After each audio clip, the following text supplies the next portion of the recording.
더 나와 감사하나이다. 우리를 향한 하나님의 뜻을 깊이 헤아릴 수 있는 해안을 우리에게 주셔서 우리로 하여금 하나님의 뜻대로 순종하고 주님과 동행하며 살아가는 삶이 되게 하옵소서. 존귀하신 예수님의 이름으로 기도하옵나이다. 아멘. 어제 그저께는 모세의 기도에 대해서 말씀을 드렸습니다.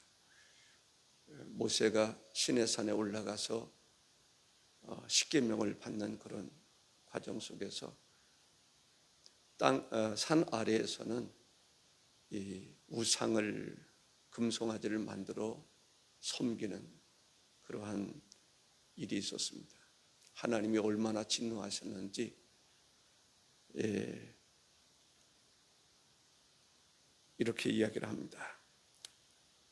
내가 하는 대로 두라. 내가 그들에게 진노하여 그들을 진멸하고 너를 큰 나라가 되게 하리라. 그때 모세가 하나님 앞에 이렇게 기도합니다. 금신을 만들어 싸우니 큰 죄를 범하였나이다. 그러나 이제 그들의 죄를 사하시옵소서. 그렇지 아니하시면 원하건대 주께서 기록하신 책에서 내 이름을 지워 버려 주옵소서라고 기도합니다. 하나님께서 모세의 기도를 들으시지만 하나님은 그들과 함께하고 싶지 않으셨습니다. 그래서 하나님이 이렇게 말씀하십니다. 나는 너희와 함께 올라가지 아니하리니.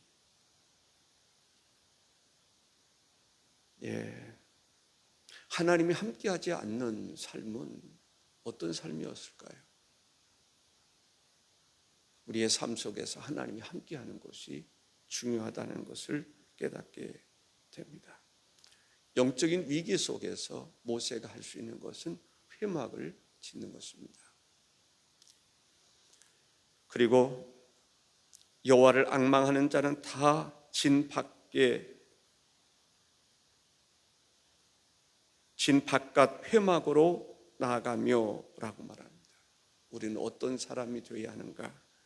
여호와를 앙망하는 사람, 내 삶의 현장에서 떠나서 주님 만날 수 있는 그런 기도의 결단을 할 수 있는 사람이 되어야 될 줄로 믿습니다.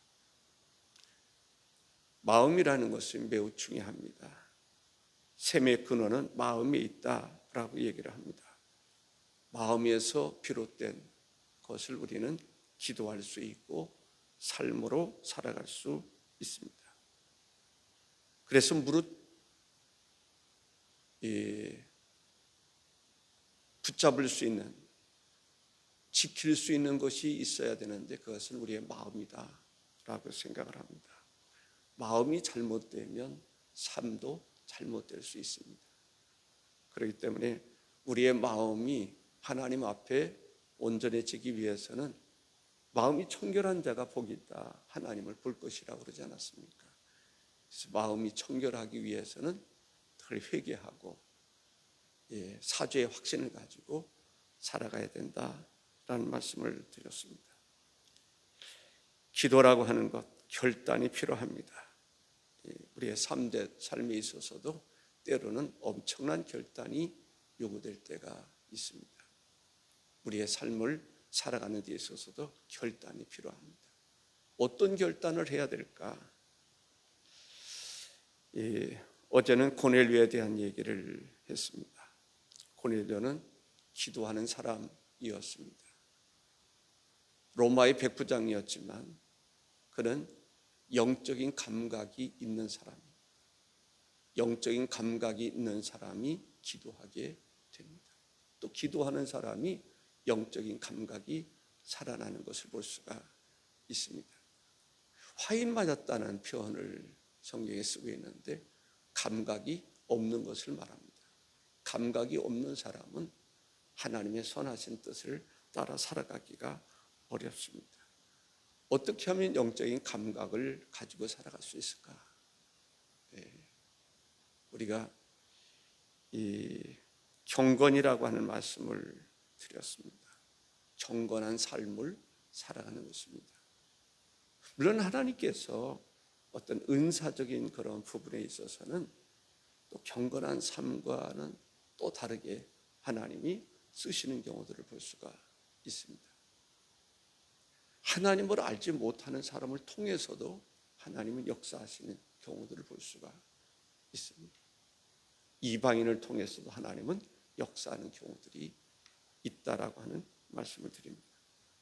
오늘 말씀을 드리고 싶은 것은 우리가 기도할 때 어떤 마음, 어떤 정신으로 기도할 것인가 라는 것입니다. 모델이 예수님이십니다. 예수님께서 십자가를 지시기 전에 하나님 앞에 간절한 마음으로 기도했던 그러한 기도를 중심으로서 말씀을 드리겠습니다. 예수님은 습관을 따라 기도하셨다. 그러니까 기도가 생활화됐다라는 것입니다. 우리는 밥 먹는 것이 습관이 되어 있습니다. 잠자는 것도 습관이 되어 있습니다. 기도가 습관이 될 수 있는, 생활화될 수 있는. 그래서 제자들은 그랬을 거예요. 예수님이 안 보인다. 아, 예수님 기도하러 가셨구나. 그렇게 피곤한 중에도 예수님께서 하나님 말씀을 가르칩니다. 병든 자를 고칩니다. 너무 피곤하실 거예요. 그런데도 불구하고 산에 올라가서 밤새도록 기도하시는 그 모습을 우리가 볼 수가 있습니다. 기도를 통해서 하나님과 은밀한 만남을 갖는 것입니다. 하나님과 깊은 교제를 하게 되는 것입니다. 기도를 통해서, 기도라고 하는 것은 하나님과의 소통이지 않습니까? 대화입니다. 하나님과 대화를 나누다 보면 하나님의 뜻을 알 수가 있습니다. 기도 속에서 하나님의 뜻을 알고 하나님 뜻을 알아야 하나님 뜻대로 살아갈 수 있는 것 아닙니까? 하나님의 뜻을 물으면 하나님의 뜻대로 살아가기가 어렵습니다. 예수님은 기도하는 장소가 또 있었음을 볼 수 있습니다. 조용한 곳, 그곳이 산이었습니다. 산에서도 기도하시고 들에서도 기도하시고, 기도하는 장소가 중요하다라는 생각을 하게 됩니다. 물론 집에서 기도할 수 있습니다. 혼자 기도해야 할 수 있습니다. 그런데 성전에서 기도하는 것이 좋지 않습니까? 때로는 어떤 결단이 요구될 때 기도원에 가서 기도하는 것도 좋은 방법일 수 있습니다. 평상시에 밥을 먹어가면서 기도할 수도 있지만 중차대한 문제가 있을 때에는 금식하며 기도할 수 있음을 볼 수가 있습니다. 예수님은 바리새파 사람들은 기도할 때 어디에서 기도했습니까? 길거리에서, 시장터에서, 사람들이 많이 보는 곳에서 큰 소리로 기도했습니다. 그런데 예수님은 한적한 곳을 찾아서, 사람이 없는 곳을 찾아서, 기도에 방해되는 것이 없는 곳을 찾아서 기도했습니다. 소리를 내서 기도했는지 아닌지는 모르겠지만 다른 사람들이 듣지 않았다라고 하는 것입니다. 은밀히 보시는 하나님과 깊은 교제를 나누었던 것을 볼 수가 있습니다. 예수님의 기도는 무릎을 꿇는 기도였습니다. 엎드려서 하는 기도였습니다. 엎드린다고 하는 표현은 마치 무릎을 꿇고 이렇게 엎드리는 것을 이야기할 수 있습니다. 가끔 겟세마네 동산에서의 기도의 모습을 그림으로 그릴 때 무릎 꿇고 엎드리는 그러한 모습을 볼 수가 있을 것입니다. 예수님은 하나님 앞에서 늘 겸손하셨던 것을 볼 수 있습니다. 그렇습니다. 우리가 기도라고 하는 것은 하나님 앞에 하는 것입니다.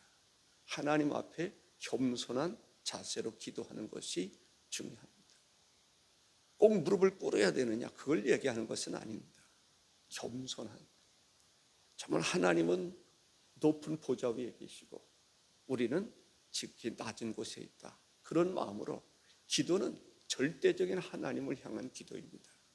그 하나님 앞에, 사람 앞에서도 존경한 사람 앞에는 머리를 숙이는 법입니다. 하나님 앞에 어떤 자세로 기도하느냐, 이 또한 중요한 일입니다. 마태복음 26장 39절에 보면 조금 나아가사 얼굴을 땅에 대시고 엎드려 기도하여 이르시되 내 아버지여, 만일 할만하시거든 이 잔을 내게서 지나가게 하옵소서. 그러나 나의 원대로 마시옵고 아버지의 원대로 하옵소서 하시고 라고 말합니다. 기도할 때 또한 중요한 것은 하나님의 뜻을 묻는 것입니다. 42절에 보면 이르시되 아버지여, 만일 아버지의 뜻이거든 이 잔을 내게서 옮기시옵소서. 아버지의 뜻이거든 이 잔을 내게서 옮기시옵소서.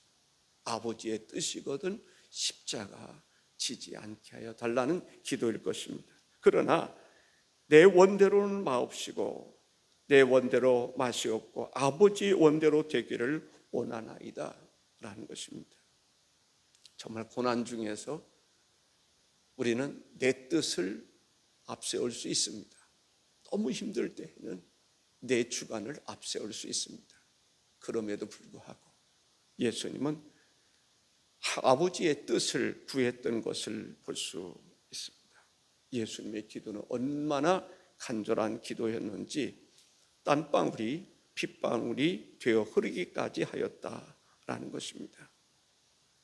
히브리서 5장 7절에 보면 그는 육체에 계실 때에 자기를 죽음에서 능히 구원하실 이에게 심히 통곡과 눈물로 간구와 소원을 올렸고 라고 말합니다.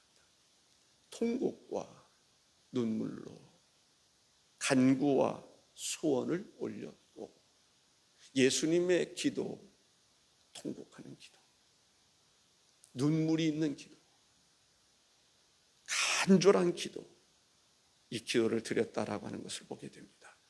그의 경건하심으로 말미암아 들으심을 얻었느니라 했습니다. 우리는 일상적인 기도가 있고 특별한 상황에서 드리는 기도가 있습니다. 특별 기도, 특별 52일 기도, 특별 얼마 기도, 이런 기도가 있는 것처럼, 물론 그것은 기간적인 것만 아닙니다. 아주 특별한 기도가 있어요. 예를 들어서 나도 내 아들이 죽음에 이르게 되었을 때 그런 상황에서 특별한 기도를 드리는 거죠. 저에게 있어서는 금식하며 기도하는 것입니다. 그리고 기도를 요청해서 내가 아는 사람 모든 사람들이 다 기도에 동참하도록 하는 일이었습니다. 예수님 십자가 앞에서 그 기도는 어떤 기도라고 생각하십니까? 특별한 기도죠. 특별한 기도인데 이 특별한 기도는 누가 할 수 있을까라는 거죠. 일반적인 일상적인 기도 생활을 잘 했던 사람이 특별 기도도 합니다. 기도 생활에 익숙하지 않은 사람, 기도 생활을 하지 않았던 사람이 특별한 기도를 할 수는 있어요. 그러나 기도하는 사람이 특별한 상황에서 기도하는 것을 볼 수가 있습니다. 예수님은 습관을 따라서 늘 기도하시던 분이었습니다. 정말 통곡하면서 눈물의 기도, 간절한 기도를 드렸던 예수님이십니다. 그렇기 때문에 십자가를 앞에 두고 그러한 특별한 기도를 드릴 수 있었다, 이렇게 생각하면 좋으리라 생각을 합니다. 그 기도에 하나님께서 응답하시는 것을 볼 수가 있습니다. 저는 예전에 김경래 목사님을 통해서 이런 교훈을 받았습니다.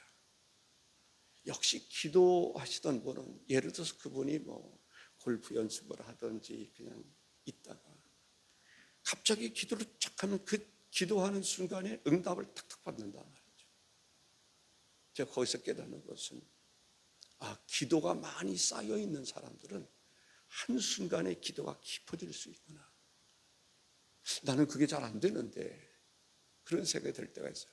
기도의 훈련이 잘 되어 있는 사람은 정말 1분이 안 되더라도 기도 하나님의 그 교통, 영감, 능력 이런 것이 나타나는구나. 그렇습니다. 평상시에 기도 생활을 많이 한 사람하고 그렇지 않은 사람하고는 어떻게 보면 질적인 차이가 있을 수 있습니다. 기도를 많이 한 사람들은 한순간에도 깊이 하나님의 임재를 경험하지만, 그렇지 못한 사람들은 깊은 하나님의 임재를 경험하기가 어렵다라고 봤을 때 우리는 기도하는 훈련, 기도하는 삶을 살아야 될 것입니다. 내 인격이 기도 속에서 영적으로 내 인격이 변화되는 것이 중요합니다. 성령의 열매인 것이죠. 우리가 성품이 바뀐다. 하나님을 깊이 만나면 성품이 바뀌는 것입니다. 무슨 얘기를 듣느냐가 참 중요합니다. 그 영향력이 큽니다. 하나님의 음성을 들었을 때, 바울이 다메섹 도상에서 주님을 만난 이후에 그런 변화됐습니다. 어떤 변화가 됐을까? 성품에도 변화가 되고, 다양한 능력에도 변화가 되고, 인생의 가치도 변화가 되고, 삶이 바뀐 것을 볼 수가 있습니다. 하나님의 임재 속에서 내 삶이 바뀌는 역사가 일어나야 될 줄로 믿습니다. 능력 있는 기도, 능력 있는 기도는 어느 때 일어나는가? 오래 기도하는 것입니다. 오랫동안 기도하는 것입니다. 이 시간만 오래되는 것이 아닙니다. 오랫동안 기도하되 간절한 마음으로 기도할 수 있는 사람입니다. 오랫동안 기도하는데 1시간을 기도하고 2시간을 기도하고 3시간을 기도하고 4시간을 기도하는데, 그 오랫동안 기도하는데 간절한 마음으로 매달리는 기도, 그 기도가 능력 있는 기도라고 볼 수가 있습니다. 가만히 보십시오. 사람들을 보아서도 알 수 있습니다. 능력 있는 사람, 영적인 파워가 있는 사람들은 어떤 사람인가? 오랫동안 기도하는데 간절한 마음으로 기도하는 것입니다. 매달려 기도하는 것입니다. 애써서 기도하는 것입니다. 창자가 끊어질 것 같은 그러한 통증을 느끼면서 기도하는 것입니다. 저는 그런 기도를 고등학교에 처음 예수 믿고 나서 기도하면 1시간, 2시간, 3시간, 4시간 기도할 때 그런 기도를 드렸습니다. 간절한 마음과 창자가 끊어지는 것 같아요. 그러한 쥐어짜는 것 같아요. 그래서 기도하다가 너무 고통스러워서 누워서 발 구르고 또 기도하고 창자가 끊어지는 것 같아요. 그러한 기도를 드렸습니다. 지금도 그 모습이 생각이 납니다. 기도하다 보면, 부르짖어 기도하다 보면 창자가 뒤틀리는 것 같아요. 그래서 도저히 기도할 수 없어서 누워가지고 발 풀고 그러다가 또 기도하고 그랬던 것이 있습니다. 꼭 그렇게 해야 된다는 것은 아니지만, 우리가 기도할 때 오랫동안 기도하면서도 간절한 마음으로 기도하고 육체적인 고통이 느껴질 정도, 예수님은 얼마나 간절히 기도했는지 땀방울이 핏방울이 되기까지 간절한 마음으로 기도했다라고 하는 것을 볼 수가 있습니다. 힘을 다하여 기도하는 것이 중요합니다. 특별한 기도, 예를 들어서 우리 교회가, 저는 교회 문제가 있다, 그것이 부채가 됐든지 뭐하든지 할 때 하나님 앞에 간절하게 부르짖어 기도하고 정말 창자가 비틀어질 것 같은 그러한 고통 속에서도 기도하고 그러면서 헌신하고 결단할 수 있는 그런 것이 중요하다라는 것입니다. 그래서 어떤 문제가 있을 때 성령이 나를 이끌어가는, 똑같은 얘기입니다.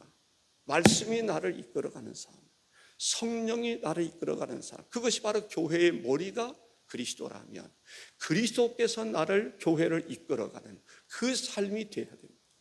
우리가, 내가, 이건 아닙니다. 우리가 기도하는 가운데 깊이 교회의 문제를 놓고 기도하거나 개인의 문제를 놓고 기도할 때, 주님이 이끌어 가시는구나, 말씀이 생각나고 말씀이 이끌어 갈 수 있도록 해야 되는데, 그게 없으면 그건 교회의 참모습은 아니라고 볼 수 있습니다. 성령이 운행하시고, 늘 얘기하잖아요. 성령이 운행하시고, 운행하신다는 게 뭐예요? 내 마음에 성령이 운행하시고 하나님 말씀이 내 마음에 새겨지고 말씀과 더불어 역사하시는 성령의 역사가 일어나야 되는 것입니다. 거기까지 미치도록 하려면 우리가 오랫동안 간절한 마음으로, 육체적인 고통이 느껴질 정도로 간절한 마음으로 기도하는 생활을 통해서 내 안에 주님이 계신 것을 발견하고 내 안에 성령님이 운행하시는 것을 발견하고, 성령님께서 하나님 말씀을 통해서 이렇게 역사하시는구나 느끼는 그 느낌을 이야기할 수 있는, 그것이 바로 당회가 되어야 되고 재직회가 되어야 되고 우리의 삶이 되어야 되는 것입니다. 그러한 사람들이 소그룹을 이루어서 교회를 섬길 때, 교회는 하나님의 역사, 하나님의 능력으로 역사하는 교회가 되리라고 믿습니다. 우리가 십자가의 정신이라고 하는 것이 중요합니다. 십자가를 지는 것이죠. 십자가의 정신이라고 하는 것은 나에게 주어진 십자가를 지는 정신입니다. 십자가를 지면 속히 빨리 어떤 문제가 해결될 수 있지만, 십자가를 져야 될 때 지지 않으면 어떻게 됩니까? 갈수록 감당하기 벅찬 십자가 될 수밖에 없습니다. 하나님의 은총이 여러분과 함께 하시기를 바랍니다. 십자가의 정신, 여기 깊이 이야기하고 싶지만 다 할 수는 없습니다. 십자가의 정신, 기도 속에서 희생 정신이 필요한 거예요. 십자가 정신이 필요한 거예요. 나에게 주어진 십자가, 주님은 주님이 지신 십자가가 있지만 우리에게도 우리에게 주어진 십자가가 있음을 알고 그 십자가 피하려고 하지 말고, 십자가 피하면 어떤 일이 일어날까요? 십자가를 질 때 오히려 그 십자가는 우리에게 가벼운 십자가가 되는 것입니다. 십자가를 질 때 주님의 은혜를 경험할 수 있습니다. 십자가 없이 살아가려는 사람들이 있지만 그것은 잘못된 생각입니다. 교회는 주를 위해서 십자가를 질 때, 교회의 역사하신 하나님의 역사로 말미암아 구원의 역사, 부활의 역사, 능력의 역사가 일어나는 것입니다. 십자가 지지 않으면 부활의 역사도 없는 거예요. 십자가 질 때 부활도 있었고 또 다른 사람에게도 부활을 증거할 수가 있었음을 볼 수가 있습니다. 우리는 십자가를 통해서 감동이 내가 있어야 되고, 감동을 받아, 신앙생활은 감동입니다. 내가 감동이 돼야 다른 사람을 감동시킬 수 있는 것입니다. 주님으로부터 감동을 받을 때 주님이 주시는 감동을 다른 사람에게 줄 수 있는 것입니다. 십자가의 정신을 우리가 생각하면서 기도하면 주님을 만나실 것입니다. 기도하겠습니다. 주 하나님, 감사합니다. 우리의 삶 가운데 늘 역사하시는 전능하신 주 하나님, 우리가 주님의 은혜를 힘입고자 기도하게 하시고 또 주 안에 살아가게 하시니 감사합니다. 사랑하시는 주 하나님, 오늘은 십자가의 정신에 대해서 좀 생각해 봤습니다. 사랑하시는 주 하나님, 우리가 어찌 주님께서 십자가 지신 그 정신을 헤아릴 수 있겠나이까? 다만 하나님, 지극히 작은 것이라도 우리에게 깨달음을 주시는 하나님, 십자가 정신 가지고 기도할 때 주님을 만나게 되고 주의 은혜를 힘입게 되고 주의 구원을 경험하게 되고 주의 능력을 경험하게 될 줄로 믿습니다. 교회가 주와 함께 살고 주와 함께 죽고 주와 함께 일할 수 있는 아름다우고 복된 교회 되게 하옵소서. 예수님의 이름으로 기도하옵나이다. 아멘.